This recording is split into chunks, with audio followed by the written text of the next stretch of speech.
Pero, recuperamos nuestra adolescencia en exacto, unos claro, en había que pocos pasar años. por eso.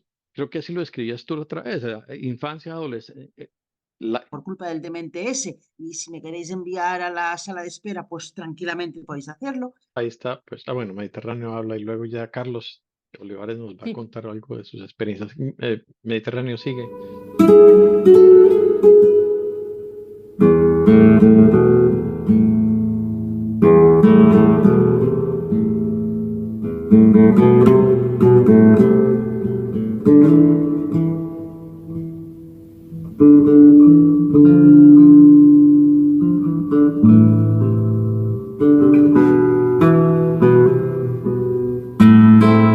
Contamos un poco. Bueno, Bueno, bienvenidos a todos, sí, bienvenidos a todos los que se han ido sumando también y no pudimos saludar en su momento. Vamos a retomar esta conversación a partir del video que hemos visto de Bere en la primera parte. Muchas gracias por todo lo que están escribiendo también en el chat. Leo a Javier que pone muy fuerte para mí el Opus. Fue una trituradora psicológica y así terminas. Cuando sales te dejan en la mayor indigencia emocional y nadie se hace cargo. Y lo único que quieres es sanar y continuar tu vida y siempre aparece el opus, es verdad, como una cosa constante. Agradecemos cada uno de los comentarios que van haciendo, pero si alguno quiere hacer un comentario en voz alta, a viva voz, le pedimos que levante la mano y así entre todos podemos recrear esto que hemos visto. Y después nos preparamos para escuchar otro testimonio también que va en la misma línea de estos temas emocionales. No sé si alguien quiere comentar alguna otra cosa, algo a partir de lo que hemos visto. no, ahí está, pues, bueno, Mediterráneo habla y luego ya Carlos Olivares nos va a Sí, contar algo de sus experiencias. Mediterráneo sigue. Gracias. Yo quería decir que es, es que no sé ni cómo definirlo, porque quizá lo que mejor lo define es cruel, que dentro de la institución se ignora, por una parte, el cuerpo como tal, el cuerpo físico se ignora profundamente, y por otra parte, se ignoran los sentimientos, como si a base de ignorarlos alcanzáramos más deprisa la santidad y como si a base de ignorar el propio cuerpo, especialmente en la sección femenina, por culpa del demente ese, y si me queréis enviar a la sala de espera, pues tranquilamente podéis hacerlo, es como si a base de ignorarlo dejara de existir.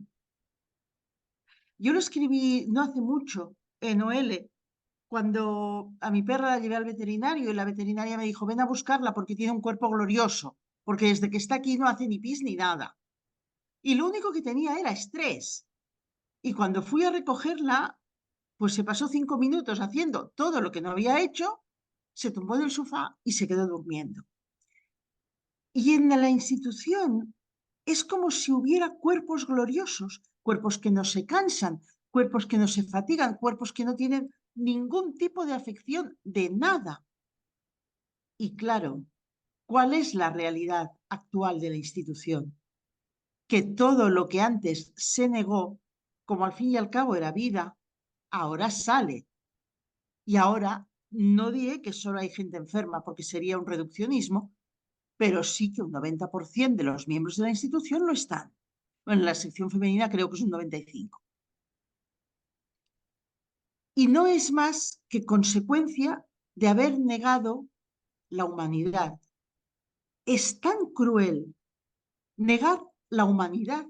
Es que ni siquiera sé cómo es posible aguantar tanto tiempo negando la humanidad.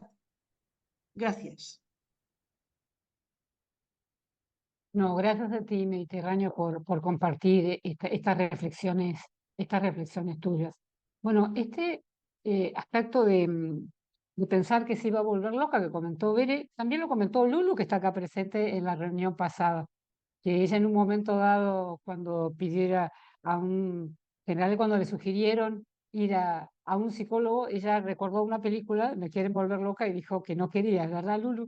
Así que bueno, creo que estas cosas, estos efectos, como que muchos los hemos pasado. Yo recuerdo, lo comento brevemente, una vez en una ciudad, no en el centro donde yo vivía, sino en otro donde iba a ser la charla, de encontrarme un buen día que había llegado una numeraria que había sido directora en un centro y que estaba sentada al sol, pero que estaba totalmente desconectada de la realidad. Y a mí me impresionó mucho verla porque había sido una persona sumamente dinámica, era joven, había tenido muchísima iniciativa, era una persona muy divertida, y no podía creer verla de esa manera. Le pregunté a la que llevaba mi charla por esta persona y me dijo, no, lo que pasa es que está un poco cansada, entonces ha venido aquí a descansar y lo que hace es, bueno, se despierta tarde, aprovecha y toma un poco de sol y hace lo mínimo indispensable. Y yo anteriormente pensé, ¿cómo llegó a este estado? O sea, ¿cómo nadie se dio cuenta? Porque la verdad es que pasaba desapercibida, camuflada entre la naturaleza de las plantas, lo digo con todo dolor. O sea, era una persona que no tenía capacidad de reacción. Entonces uno dice, ¿cómo puede ser que no se percibe que las personas se van deteriorando de esa manera y no se interviene, ¿no? Guillermina, te escuchamos, que has levantado la mano. No, solo un comentario, porque, bueno, hace unos pocos días estuve con una numeraria con la que nos tocó compartir cosas, bueno, bastantes cosas, y bueno, tenemos una visión de muchas cosas diferentes, ¿no? Pero nos queremos mucho, ¿no? Nos tenemos un gran cariño y cada tanto nos vemos y conversamos, ¿no? Y Y bueno, en este último encuentro, cuestionando yo, bueno, cuestionando algunas cuestiones, algunos asuntos, y ella, bueno, desde su postura respondiéndome y yo diciendo, no respondiéndome, sin diciendo, bueno, hace falta ser humilde. Bueno, la cuestión es que, bueno, nos despedimos dándonos un abrazo. Dice, ay, discúlpame, soy muy bruta. Bueno, no te preocupes, pensamos diferente, pero el cariño está intacto, le digo, así que no, vos no te preocupes. Pero no, me manda, a los pocos días, me manda un WhatsApp. Y me parece que puede ser interesante, ¿no? Un poco la postura, ¿no? Ver, y dice, me falta muchísimo, dicen lecturas, estudios, profundizar. Veo que la solución siempre va por el lado de rezar y preguntar. De eso estábamos hablando, que no hay respuestas, ¿no? Cuando se preguntan, no hay respuestas. Pero ella me dice, veo que la solución siempre va por el lado de rezar y preguntar y abandonarse en las manos de Dios. Es decir, como nada, me parece como un poco ese no querer, no sé, mi modo de ver, no querer mirar, ¿no? Bueno, era eso, nada más. Me parecía que era un testimonio de una persona a la que yo quiero mucho, pero que ha optado por no hacerse preguntas. Muchas gracias, Guillermina. Gracias por compartir esto. Vamos a ver. Bueno, si Bueno, quieren, muy bien, muy bien. Lo pasemos a eso, solucionamos. Grace, yo creo. Es decir, Sí, les voy a como, comentar. Sí, sigue, les Grace. cuento. Vamos. La semana pasada, bueno, cuando terminó la reunión, nos quedamos algunos así espontáneamente para charlar entre nosotros, como hacemos en los últimos encuentros. Quien quiere se queda y ahí conversamos. Y en esa conversación, Carlos estaba también presente y nos compartió toda una serie de experiencias de vida. La verdad que nos encantaría, Carlos, que nos la pudieras compartir a todos ahora. Que vos hablabas de la emoción cuando nos compartiste cómo viviste una vez que te había sido de la obra en concreto cuando nacieron tus hijos. Vos nos contaste que quien te había referido que estaba bueno que pudieras ir al psicólogo había sido tu mujer, nos dijiste, y todos nos reímos mucho, ¿no? Pero después empezaste a contarnos cosas de una profundidad increíble relacionada con el tema de las emociones y los afectos. La verdad que nos encantaría que pudiéramos compartirlo con todos los que estamos aquí presentes. Gracias, Carlos.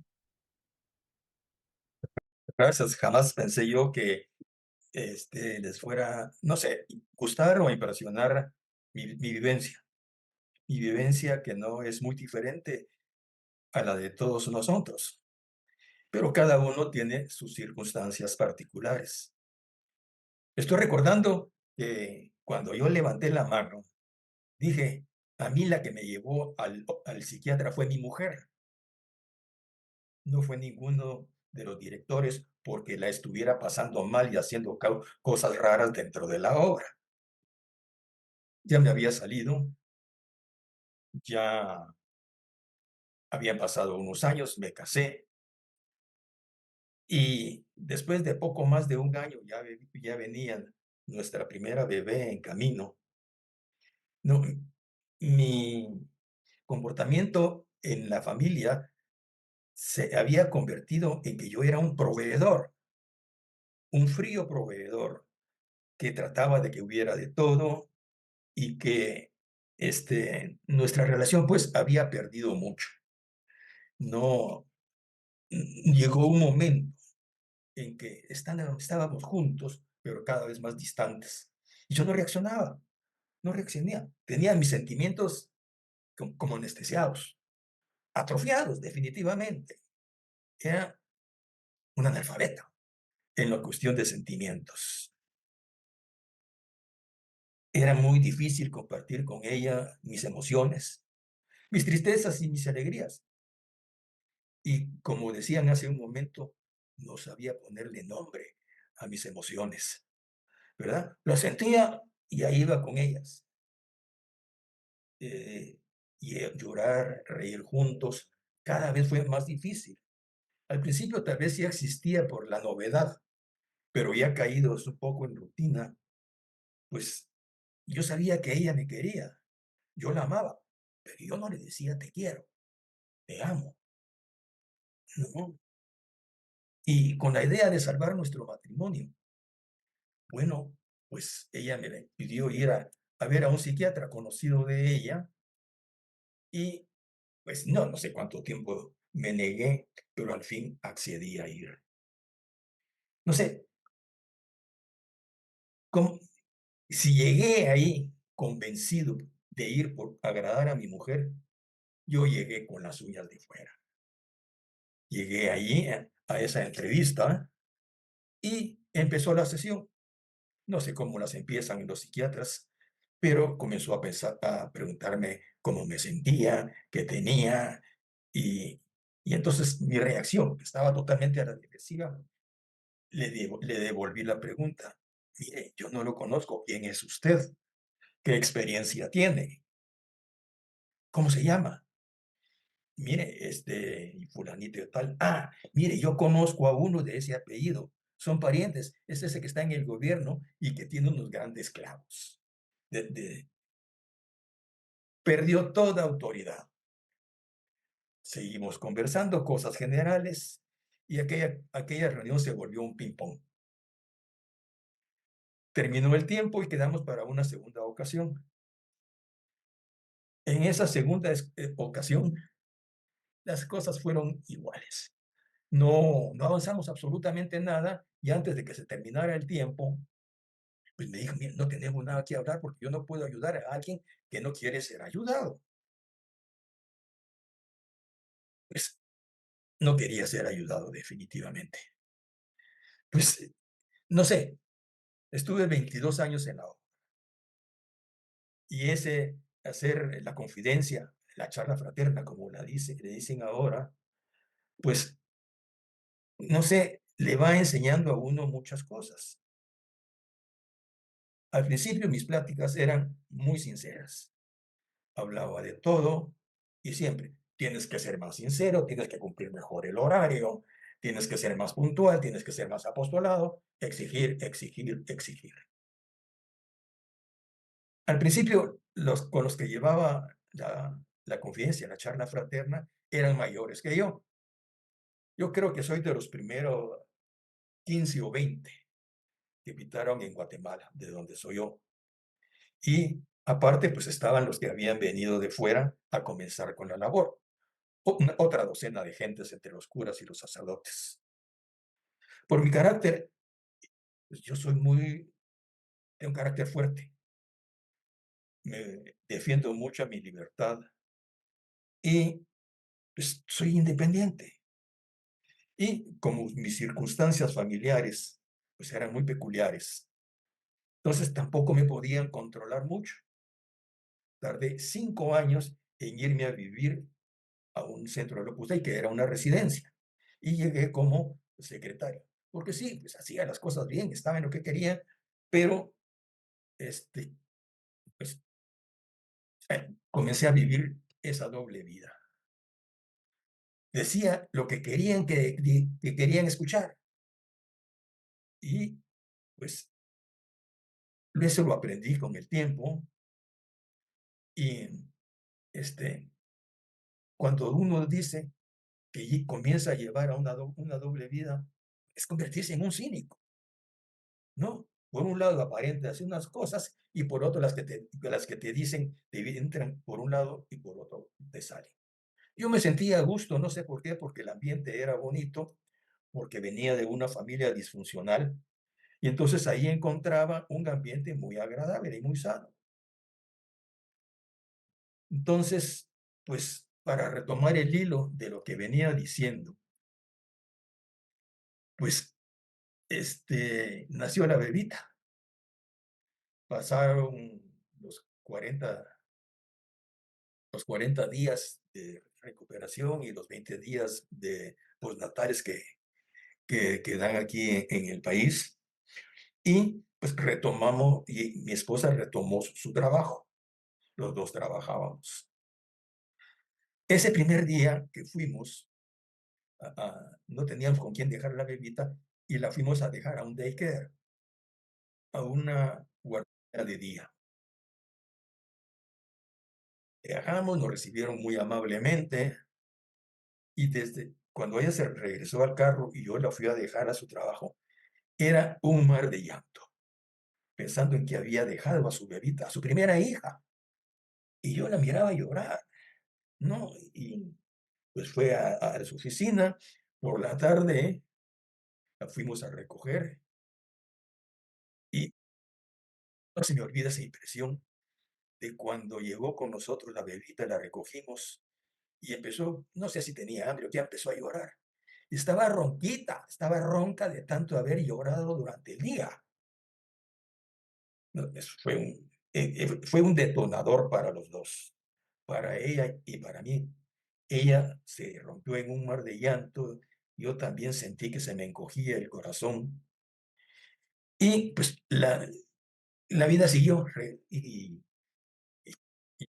ella me cuenta cómo pasó mucho tiempo en el que ella en su trabajo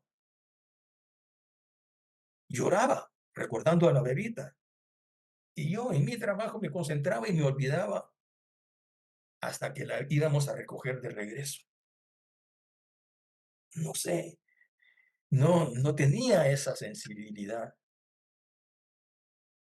Y pues, no sé, me viene ahora a la memoria aquel cómo se nos decía, y ha salido muchas veces hoy, que se nos enseñaba a reprimir los sentimientos. Nada de amistades particulares, ¿no? Jamás entre varones, ¿no? No pasábamos de darnos una palmada en la espalda, pero darnos un abrazo, emocionarnos con algo que le había ocurrido a otro. No, no. El imperio de la inteligencia sobre la voluntad, ¿no? Los sentimientos totalmente controlados. Bueno, así aprendimos a bloquear nuestros sentimientos. A Dios gracias, a la paciencia de mi mujer y al enseñarme con su ejemplo, poco a poco se fue descascarando ese lodo que recubría mi corazón, ¿no? Y que impedía que entrara el calor de los sentimientos de afuera, ¿no? Y poco a poco me fui pues haciendo más sensible. No me quiero alargar porque tendría mucho que platicar, pero hay un hecho que me dejó profundamente marcado y que se refiere a los sentimientos de uno y de los demás. Y me recordé cuando murió mi padre. Estaba yo en Guatemala, en Altavista, una casa de retiros situada a unos 30 kilómetros en una de las montañas que rodean la ciudad, y me llegaron a avisar, así en seco, que mi padre había muerto. Mira, entonces vamos a llegar a bajar a la residencia para que te cambies de ropa y te vayas con tu familia a la funeraria. Fueron a la residencia y fuimos a la funeraria y me dejaron en la puerta. Bueno, lo lamentamos mucho y bueno, ahí nos vemos. Durante toda la velación, la funeraria estaba llenísima de gente porque mi padre era muy conocido en la sociedad aquí en Guatemala. Al día siguiente fue la misa de cuerpo presente. Y luego, en el cementerio, hasta ese momento, llegaron 2 de la comisión regional a acompañarme. Luego de despedir el duelo, cuando ya casi todos se habían ido, me dijeron, mira, ¿quieres que te llevemos a la residencia? Y ahí pues puedes ir a cenar. Ahí sí que reaccioné, miren, yo tengo que estar con mi familia. No, me voy con ellos. Yo no puedo alejarme. Nunca supieron ellas eso. Y me regresé. Estuve día y medio. Me quedé esa noche a dormir y luego me llamaron, ¿no? Mira, ¿cuándo vas a regresar? No, pues yo no creo que a la tarde. Sí, porque te tienes que regresar al curso anual. Bueno, regresé y me fui al curso anual. 2 días llevaba en el curso anual cuando 2 de mis hermanos y mi madre subieron a traerme. ¿Qué clase de gente era yo? Y que no estaba con ellos en ese momento de duelo, ¿no? Y me fui con ellos y solo avisé al director del curso anual, mira, ya regreso, me voy con mi familia. Y creo que ni recogí mis cosas, me fui. Y estuve con ellos pues, 3, 4 días hasta que regresé. Después de la que habíamos platicado la semana pasada, al final de la reunión con algunos, y que había pensado volver a tocarlo a más profundidad ese tema, me recordé de este hecho, ¿no? Y lo asocié a otro parecido. Fue cuando falleció el fundador del Opus. Yo estaba en Cababianca en ese momento y nos turnábamos para ir al oratorio de Santa María a la velación. Cuando nos dieron la noticia en Cababianca, al final de la mañana, la sorpresa de todos dejamos de hacer lo que estábamos haciendo. Y estábamos, ¿qué? Compungidos, desconcertados.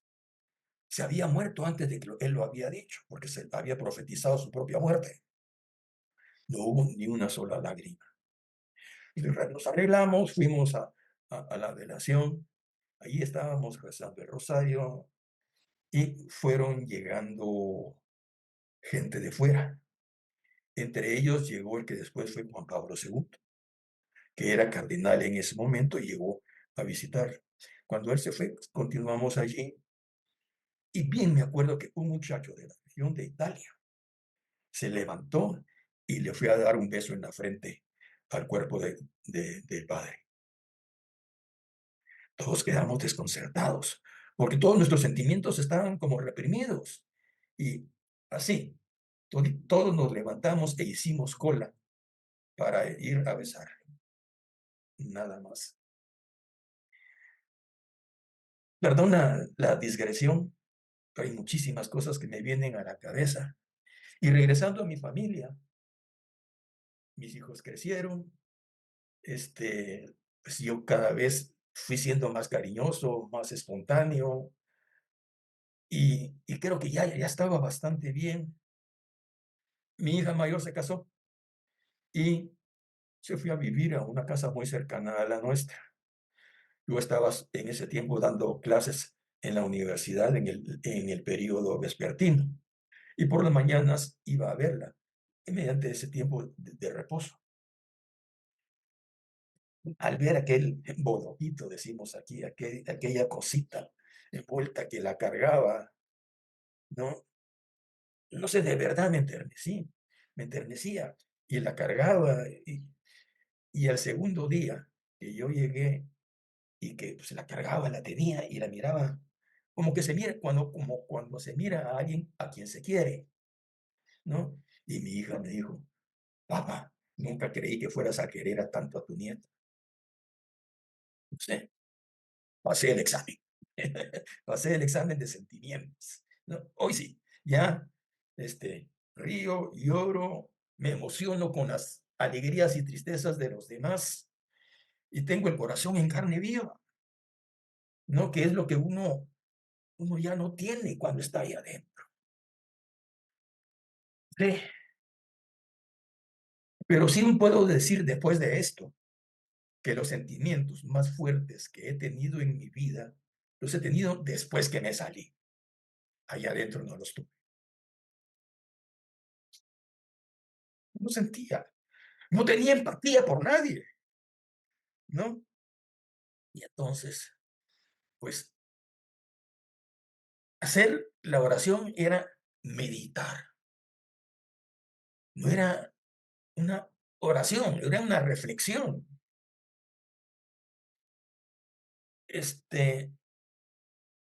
Pues, adentro, como decía, si yo no tenía empatía, los demás tampoco la tenían conmigo. Recuerdo, ya parece, con esto ya voy a ir terminando, cuando terminé mi carrera. Aquí, cuando uno termina la carrera, tiene que hacer un examen general privado en el que te hacen un repaso de toda la carrera. Tienes que escribir una tesis y tienes que sustentar un examen público delante de toda la gente. Pues yo hice mi examen privado, lo gané, y allá es costumbre que a los que ganan los amigos lo tiran a uno a la pila, ¿verdad? Y hay una pila ya hecha primero para los bautizos y luego para las celebraciones. Bueno, pues me tiraron a la pila ¿y qué te vas a hacer? ¿A dónde nos vamos a ir a celebrar? Yo me tengo que regresar a la residencia. Ahí estaba viviendo. Pues nos vamos contigo. Y yo llego a la residencia. Nadie sabía que había hecho el examen privado. Nadie me había pensado en celebrar. Nada. Y yo, ¿qué hacía con ellos? ¿Cómo los agasajaba? No tenía con qué. Entonces el director le pidió a la administración que a ver qué podían sacarnos, ¿no? Nos sacaron unas cuantas cositas. Nada de licor, por supuesto, ¿verdad? Pero qué vergüenza. Qué vergüenza. Solo quiero contar que cuando ya fue mi examen público, que es como la presentación en sociedad, y en ese momento en que éramos pocos los que nos graduábamos en la sociedad de ingenieros, en mi caso, pues el examen era de uno en uno, ¿no? Uno al día. Y entonces uno llevaba a los invitados, se lucía haciendo una presentación de su tesis y respondía unas preguntas que le hacían a uno para que se luciera también. Pero entonces, en casa de mi hermano mayor, organicé la celebración, que era como mi presentación en sociedad ante los amigos de mi padre, ¿no? Los ingenieros de aquel momento que ocupaban buenos puestos, que eran conocidos en la sociedad, las otras familias pues, que eran conocidas de mi casa, y unos poquitos amigos míos. Amigos no tenía. Pero yo, con el dinero que mi padre teníamos de mi padre cuando falleció, ahí me pagué la fiesta. Compré licor, compré los bocadillos, compré la comida, y nadie me dijo nada. Ni tampoco nadie fue, por supuesto. Pero, qué quiero decir? Que cuando uno ya está de salida y está dispuesto a irse, uno dice, bueno, vámonos, y que tenga que pasar lo que pase. No sé, y no sabe lo fuerte que eres, hasta que ser fuerte es la única opción. no sé, pues toda nuestra historia merece un final feliz, ¿no? Aquí estamos y yo estoy feliz de haberme salido y mi sentimiento. Pero muchas gracias, Carlos. Gracias por compartir todo esto, gracias por tu emoción. Gracias porque acá las mujeres somos como muy conversadoras, ¿no? Somos mucho de enseguida levantar la mano, pero a veces nos pasa que los varones no es que no se animen, sino que por ahí tal vez no les damos oportunidad. Por eso, de alguna manera, es muy emotivo escucharte, ver todas estas cosas que nos has contado. Gracias por tu emoción, además. Muchas, pero muchas gracias. Paloma, ¿consiguieron hacer que el sonido funcionara nuevamente? Gracias, Carlos. Un abrazo inmenso, inmenso para ti, ¿sí? Gracias. Muchas gracias. ¿Ya estamos? Sí. ¿Ahora nos escucháis? Sí, Sí, perfectamente. Vale. ya que está y en doble. Sí, es que estoy aquí con una amiga y le he invitado, ella también conoce el Opus Dei. ¿Te quieres presentar? Sí, Paloma? bueno, me llamo Paloma y yo fui toda mi vida a un colegio del Opus Dei, mi familia era muy, muy religiosa, sobre todo mi madre. Bueno, yo, gracias a Dios, nunca fui numeraria, aunque me insistieron mucho para ello. Pero bueno, sí que he vivido pues todo lo que es el colegio, todo lo que es en mi familia y además todo mi tiempo libre, pues eso, iba mucho a los centros y bueno, pues que lo he vivido muy de cerca y me está emocionando mucho todo lo que estáis contando. Además que he hablado muchísimo con Marina de este tema y bueno, eso, que me gusta mucho lo que hacéis y que es muy interesante, que espero venir más días. Y nada, yo solo comentar, bueno, dar las gracias a Cimarrón porque el otro día, no sé, a mí me conmovió mucho cuando contaba estas experiencias, ¿no? En relación a los sentimientos y no sé, que me parece muy valiente el hecho de contarlo, ¿no? También como decía Patti antes sobre Bere, ¿no? El hecho de nombrar las cosas y poder contarlas y también incluso contar cómo ha sido después del Opus Dei, ¿no? O sea, cómo es todo ese proceso y bueno, él como padre y creo que es una, como decías Grace, es una experiencia que no hemos escuchado muchas veces, ¿no? Parece que cuando uno sale, pues ya si se ha casado o bueno, o ha hecho su vida de la manera que considere o tiene hijos o lo que sea, como que socialmente ya parece que todo está bien de nuevo, pero puede que internamente sigan pasando cosas, ¿no? Y nada, de nuevo darle las gracias a Cimarrón por compartir esto. A mí de verdad que me conmueve mucho y me parece que requiere también mucha valentía, ¿no? En línea con lo que decía Guillermina, de alguien que, ese eufemismo que yo creo que hemos escuchado tantas veces, ¿no? De que alguien está cansada o que alguien no es capaz de llamar a las cosas por su nombre. Es verdad que, como decía al principio, la disociación es un mecanismo de defensa y hay gente que literalmente no puede llamar a las cosas por su nombre porque entonces se enfrentaría a una realidad tan dolorosa que directamente no puede asumir. Pero también yo pienso que, como decía Cimarrón, todos merecemos un final feliz, ¿no? Y poder ser valientes y que al final tenemos la libertad también de escapar o de cambiar esos mecanismos, ¿no? Y poder nombrar las cosas, poder contarlas, poderlas hablar y bueno, y volver a sentir y a recuperar esa identidad, ¿no? Así que nada, ese era mi comentario y de nuevo, bueno, muchas gracias a todos.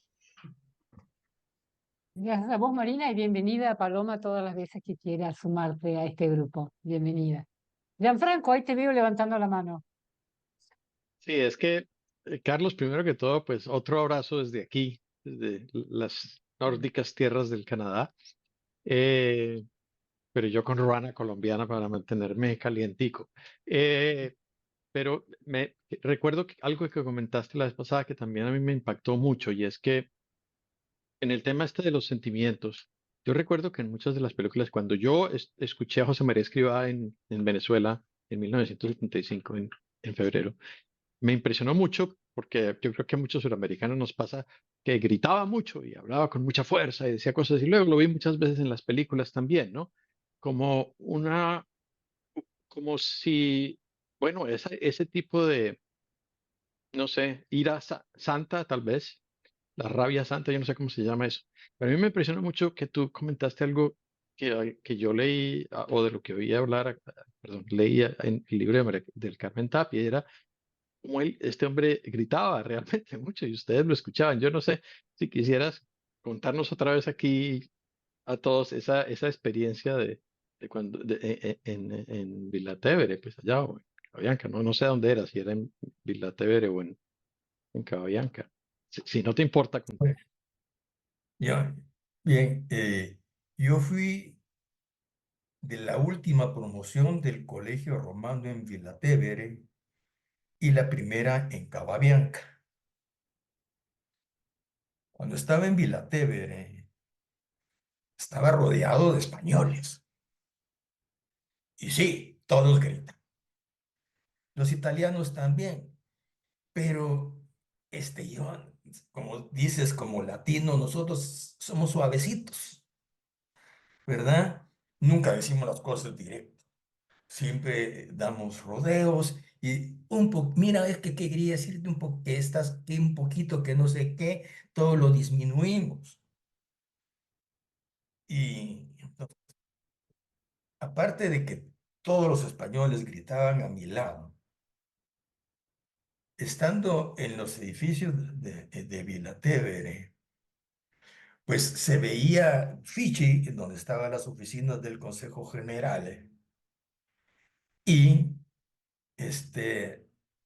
no solo estaba el patio ese de por medio, ese pozo entre los edificios, ¿no? Y como en 2 o 3 ocasiones escuché al padre gritar, pero con una voz atiplada, aguda, regañando a no sé quién, pero con una ira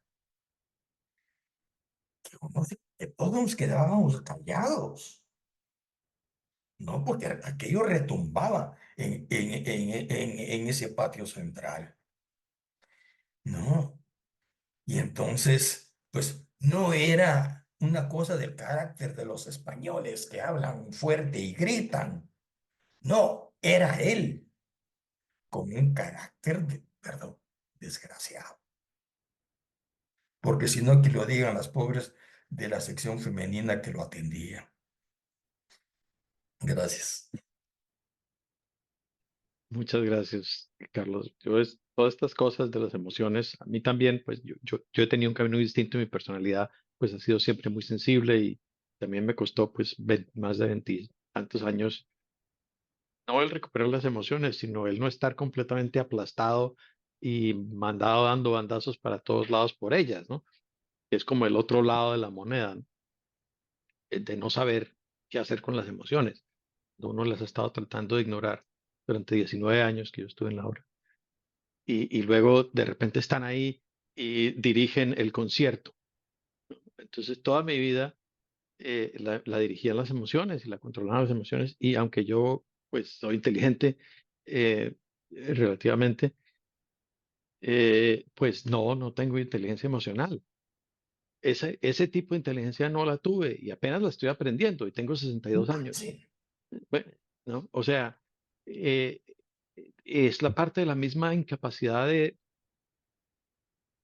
a ver, yo le entregué a la obra en esa época cuando tenía 17 años y desde antes, porque yo estaba en un colegio de Opus Dei los últimos años del bachillerato y todo eso me entusiasmó. Toda esa formación de lo que es ser persona, lo que es, cómo se es bueno, cómo se es este deseo de bondad y de ayudar a otros, cómo se realiza en el diario vivir. Pues yo todo eso se lo entregué a la obra, como en fiducia, ¿no? Enséñenme cómo se vive eso. Y durante los 19 años, pues lo pasé muy mal en muchas formas, aparte del tema de las pastillas y todo eso, pues que lo hizo peor. Pero es el que no había eso. Ahora, cariño a veces sí había en Sudamérica, pues de los abrazos es mucho más común y existía. Y yo recuerdo en particular a un español que no tiene ningún problema, el doctor Carlos Jordana, un ingeniero extraordinario español de Bilbao. Pero, y alguno que otro que no tenían ese problema quizás porque estábamos en Sudamérica. Pero, como tú dices, no, los sentimientos eran algo, era un residuo de la animalidad. Así se nos enseñaba. y había que tenerlos controlados o si no Con la eran, rienda pues corta, eso, la rienda corta. sí, a rienda corta, ¿no? Y entonces no, se desbocaron, claro. Después, yo también, tú contabas también la otra vez, pues que te pasó algo, yo no sé, a mí sí me pasó muchísimo. Yo cuando me salí, pues, que viva la pepa, ¿no? Aquí la celebración no termina y todo lo que no hice y me imaginé que iba a hacer, pues, bueno, no sé si todo, pero, en fin. Pero, Recuperamos nuestra adolescencia en exacto, unos, claro, en había que pocos pasar años. por eso. Creo que así lo escribías tú la otra vez, infancia, adolescencia, ¿cómo se dice? La infancia tardía, adolescencia, postadolescencia y juventud, todo eso tocó vivirlo cuando uno tenía 30 y tantos años, ¿no? Pero yo no tenía ese carácter tan fuerte, entonces yo por ahí fui dando bandazos y sin darme cuenta, y únicamente desde hace muy poquito, unos 2 años o lo que sea, como que las piezas de esas diferentes piezas han ido empezando a encajar y todavía lo paso muy mal muchas veces, muchas cosas, pero, pero empiezo a encontrar ese camino de felicidad del que tú hablabas y te agradezco mucho que lo podamos compartir porque yo también conozco y sigo en contacto con muchísimos otros exmiembros de la obra y algunos que todavía están dentro, que lo están pasando pues muy difícil todavía, que todavía no han encontrado ese balance de no estar en el lado de la represión total de las emociones o de como he estado yo tanto tiempo de que las emociones pues son caballo desbocado y yo estoy amarrado al estribo en el suelo, ¿no? Entonces, pues gracias por compartir eso y por haber sido también parte pues de toda esta historia que estamos haciendo ahora de crear como una especie de conciencia nueva, conciencia con ese C, no una conciencia moral, sino el darnos cuenta de ser conscientes, de estar despiertos a cómo operan Expresar, nuestros pensamientos, decirlo a todos. poderlo decir, poderle poner nombre, poder empezar a conocerlo. Yo eso lo agradezco muchísimo y les agradezco a todos pues la paciencia también con algunos de nosotros que también pues, no sé, yo no es que ahora esté muy articulado. Bueno, yo no sé quién más quiera. Perdón, Carlos Jordana me corrige, Elías. Carlos era de Zaragoza, sí, es verdad. Digo, perdón, mi conexión con Bilbao era porque ahí estaba la Escuela de Ingenieros, que era donde él trabajaba. Gracias por la Mm. corrección, Eli. Gianfranco, algo que me gustaría que pudiéramos retomar tal vez. A mí todavía me ha quedado, más allá de lo que acaba de comentar Carlos, que es muy emotivo, es muy emotivo. A mí me ha quedado resonando mucho el testimonio de Bere, muchas imágenes en su relato, ¿no? Me ha impresionado mucho esta imagen de su soledad entre la gente, entre 14, 15 personas con las que vivía, ¿no? Pensaba cuánta soledad ha habido, porque al no haber una verdadera comunicación, al no poder compartir realmente lo que te pasaba, o ver que alguien que vivía con vos estaba llorando y se notaba que estaba mal y se notaba que algo le pasaba, y cuando uno quería acercarse o que tenía que hacerlo a través de la directora para decir, me parece que Menganita reza por ella, ¿no? Reza por ella. Cuando en realidad lo que necesitaba por ahí era un abrazo, era una compañía, y es lo que necesitamos ahora, que alguien se nos acerque, que te ponga una mano en el hombro, que te pregunte qué te pasa, ¿no? Me ha impresionado mucho esa soledad entre las personas. Y claramente lo que me ha emocionado y me ha impresionado muchísimo es esa imagen de la numeraria de la cobija. Es muy fuerte, porque cuántas numerarias de la cobija hemos conocido en nuestras vidas, ¿no?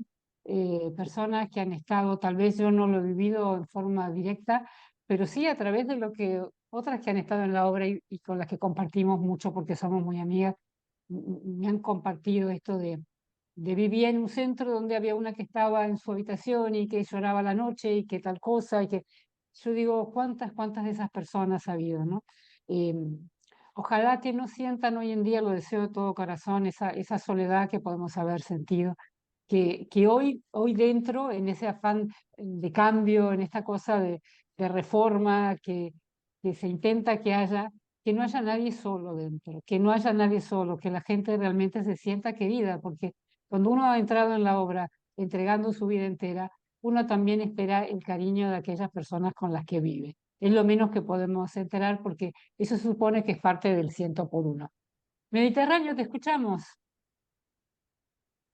Cuando yo administraba el centro de mayores, era un centro con 12 numerarias mayores, y hablando pues de la persona con la cobija, había una que tenía en su ducha, era un centro moderno, y a las habitaciones tenían baño propio y tenía en su ducha una cocinita y allí ella se cocinaba sus cosas. Había otra que de repente se pasaba 3 días durmiendo y durante 3 días no se entraba a esa habitación. Había otra que, sobre todo en las fiestas, lo recuerdo las fiestas del 2 de octubre, el 14 de febrero, cuando acababa de comer, se encerraba en el planchero y lloraba. Y podía estar llorando 20 minutos. No podías entrar al planchero porque había una numeraria llorando. Y las demás estaban en la tertulia y aparentemente, pues, no pasaba nada, ¿no? Y yo estaba con las empleadas recogiendo y hasta que no salía la pobre criatura del planchero, pues nosotras estábamos bloqueadas en la cocina, ¿no? Y yo pensaba, de las 11 que viven aquí, ¿nadie se da cuenta? O sea, no es normal que en las fiestas esta criatura se me meta a llorar en el planchero. Es que había cosas que, que las veías, pero como si el cerebro no lo registrara, porque no podía ser lo que estabas viendo. No, era como si, no sé si es la disociación de la que hablaba Marina, pero veías una cosa y el cerebro se negaba a admitirla. No podías procesar eso. Y eso a mí me sucedió en el centro de mayores. En el centro de numerarias mayores fue la cosa más alucinante que me ha llegado a pasar jamás. Y cuando Marina hablaba de esa disociación, yo pensaba, pues a lo mejor es eso, ¿no? Una realidad que no procesas, porque tu cerebro se niega a aceptarla, porque dices, esto no puede ser, ¿no? Gracias. Mil gracias, Mediterráneo. Yo, Gracias otro a punto ti. que algunos de estos testimonios de los que estamos hablando son de hace bastantes años, 30, 40 años. Y me parece que es un lugar común el que se dice, bueno, es que ya no es así, pasó, eso era hace años, pero yo estoy en contacto, en primer lugar, con algunos numerarios que actualmente son numerarios mayores que yo. En segundo lugar, con algunos numerarios de mi edad o un poco menores que yo, que después de estar 30 años se han salido del Opus Dei en los últimos 3 o 4 años y que han ocupado cargos de dirección regionales. Y sigue siendo igual. Es decir, aquello pasaba entonces, siguió pasando y continúa hoy día. Yo sé que aquí hay personas de la hora que quizás tengan una experiencia diferente, yo no sé, pero esto me consta a mí de primera, digo de primera mano porque las personas que me lo cuentan ellos mismos. ¿Sí? Y ahora acabamos de ver en el mensaje, alguien dice, recibí muchas veces en el centro la llamada de una numeraria mayor de mi país pidiendo que la ayude, que en su centro no le hablaban porque no la tomaban en cuenta, que se iban a enloquecer.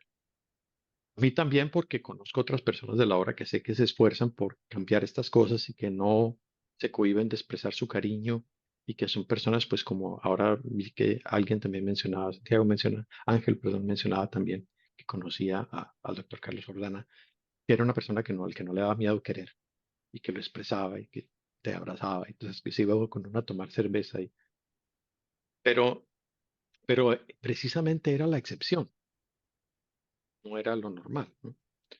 Entonces, yo lo que quisiera dejar aquí como testimonio es que no estamos hablando de unos hechos históricos que ocurrieron pues por allá en el año de la pera, sino que desafortunadamente para muchas de las personas que siguen en la obra hoy día, pues es una realidad y lo han escrito en otros libros como pues hay personas de la obra que sienten pues que la caridad se ha perdido desde hace mucho y que efectivamente esa soledad tan tremenda que mencionaba Bere, pues sigue estando ahí. Yo espero que para muchas personas de la obra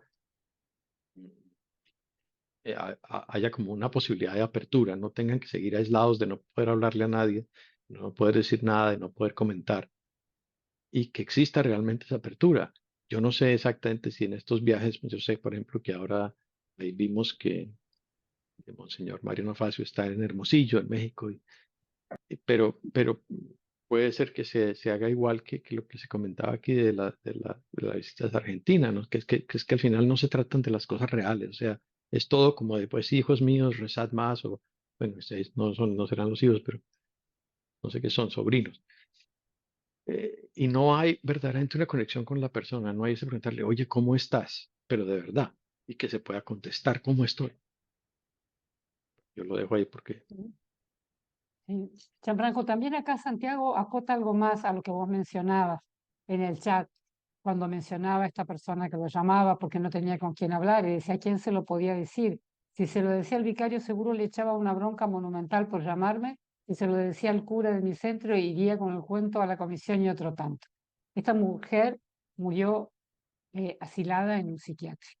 Y también cuenta otra anécdota más. Santiago se ve que es un gran contador de anécdotas. Gracias, Santiago. Gracias. Em, ha vivido muchas cosas y lo que cuenta también son situaciones muy, muy dolorosas. Pero bueno, ojalá las cosas sean distintas. Estaba levantando la mano, Alicia.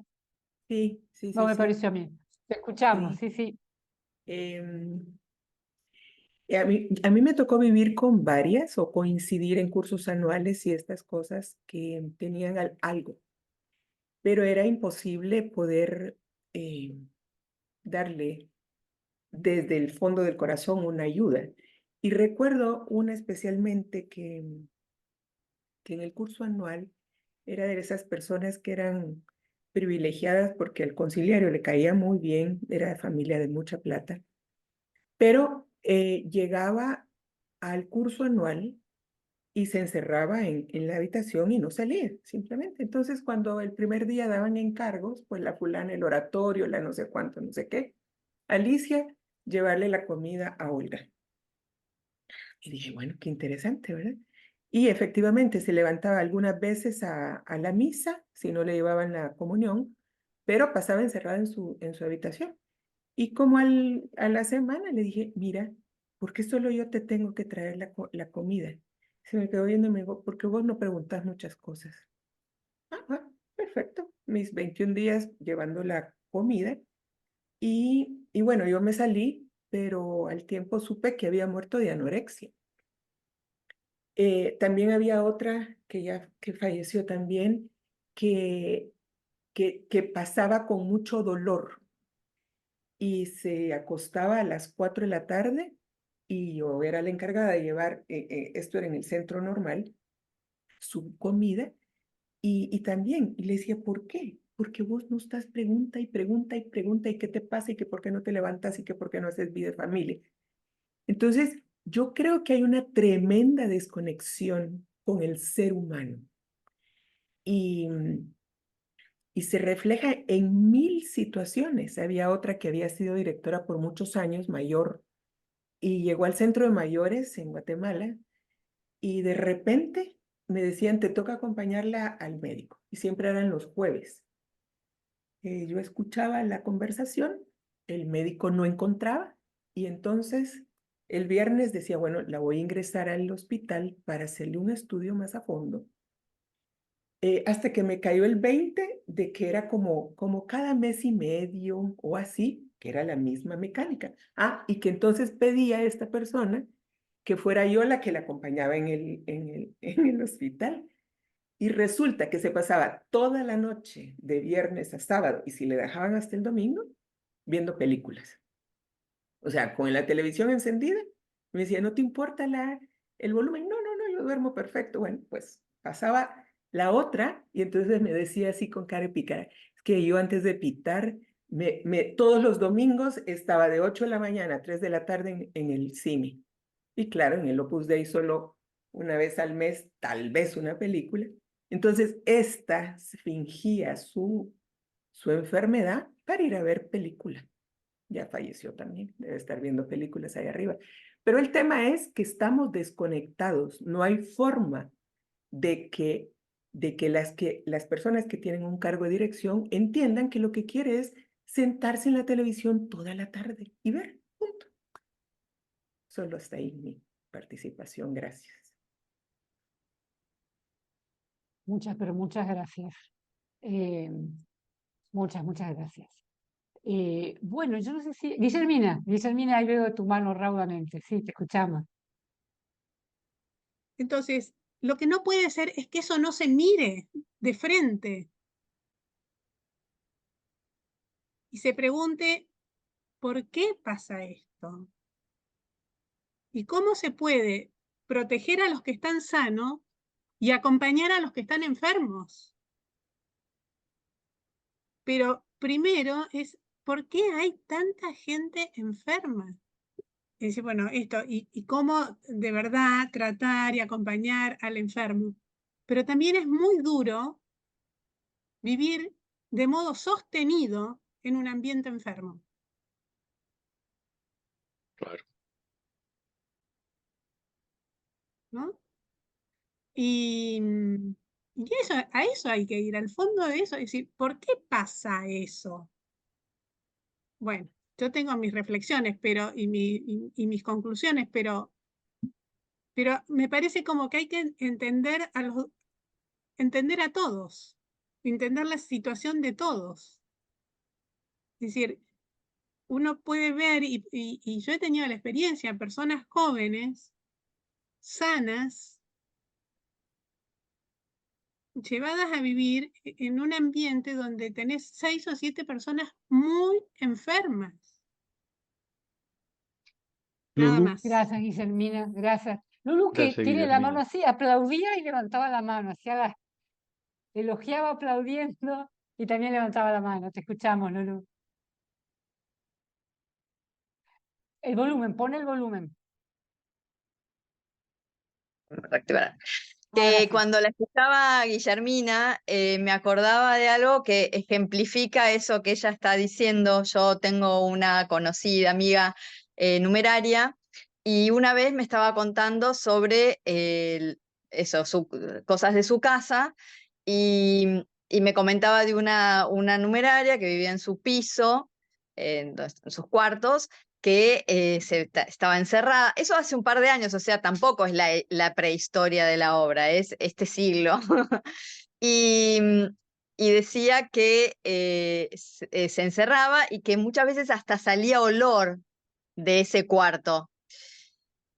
Y ella, yo la escuchaba, es una persona buena, pero lo relataba y en algún momento le salía la bronca. O sea, le salía como, porque decía, bueno, porque además no se deja ayudar o como le terminaba, como estaba molesta con esa numeraria, obviamente, porque le influía en su día a día a mi amiga, que es una persona sana y que está en un lugar que no es tan salubre.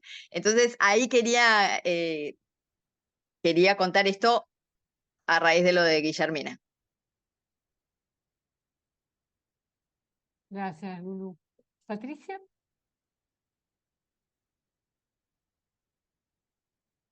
Te escuchamos.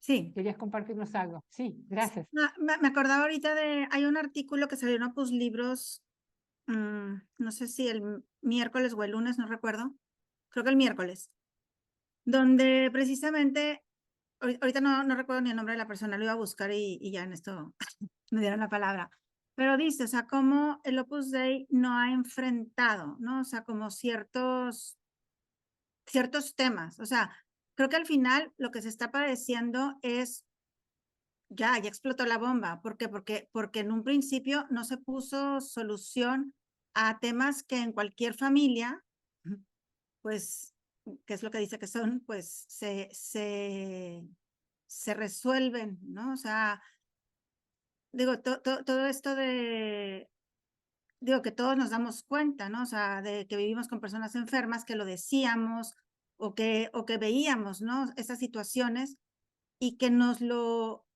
o sea, siempre fue voltear hacia otro lado, o sea, decir, es lo normal, pasa en todos lados, así está el mundo, ¿no? Y nos terminaron, bueno, creo que no, bueno, no, yo creo que a eso no te acostumbras nunca, pero por lo menos teóricamente normalizando como si eso fuera lo normal, ¿no? Cuando pues no lo es, o sea, porque al final una enfermedad mental habrá muchas cosas que sean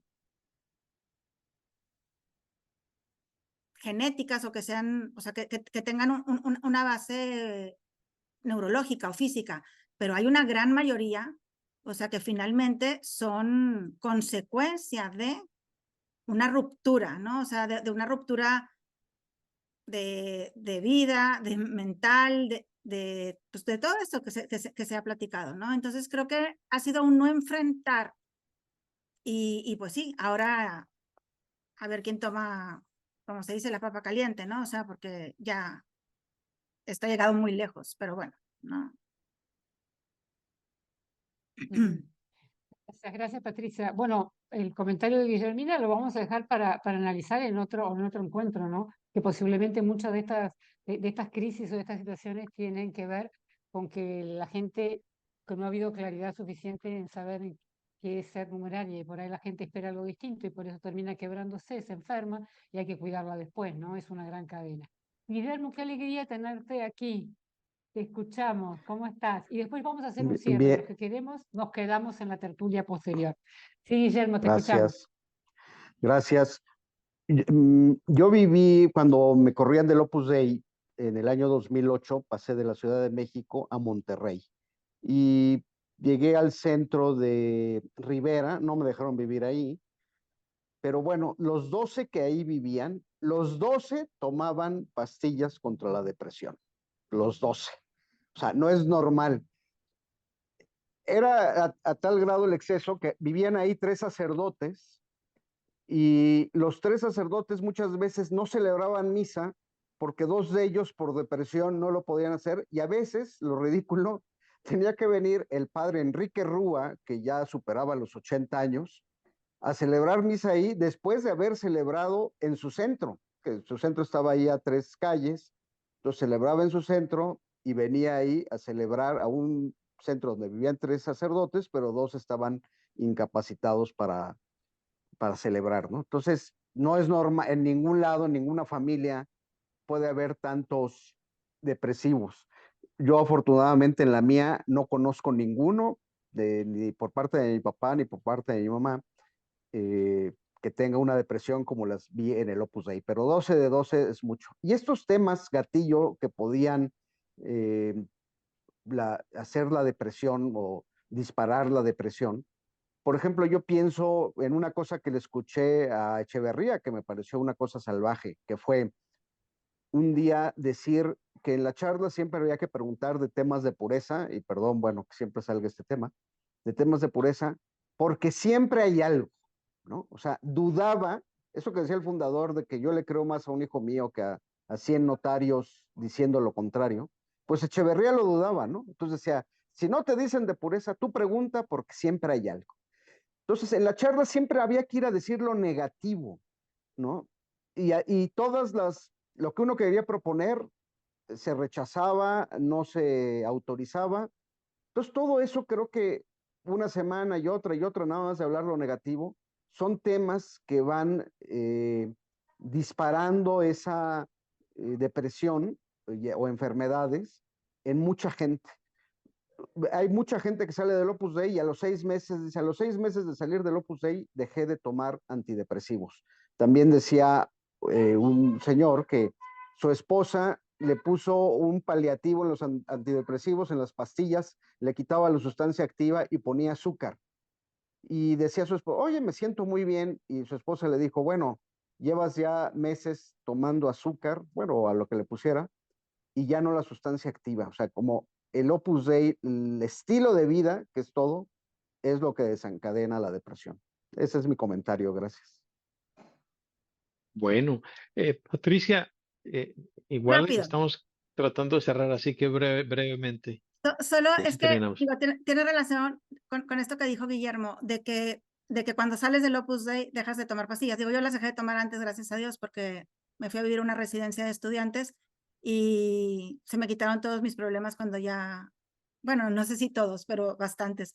Pero esa es una realidad. O sea, la cantidad de gente que conocemos que en el momento en que sales, pues te alivias de todo, y te alivias de todo no nada más psíquicamente, te alivias de cantidad de enfermedades físicas. O sea, a mí me dan unas gripas tremendas, a mí no me ha vuelto a dar gripa desde que me salí del Opus Dei, o no así, que me tumbara. O sea, muchísimas cosas que normalizas, que te acostumbras y que no es normal. O sea, eso, bueno, nada más. Bueno, muchísimas gracias, Patricia, y muchísimas gracias a todos y a todas los que han compartido. Ha sido enormemente enriquecedor. Ya cumplimos 2 horas de estar aquí en esta reunión, entonces vamos a dar cierre a la reunión formal. Los que quieran quedarse aquí en plan de tertulia informal, pues aquí sigue abierto el Zoom. De nuevo.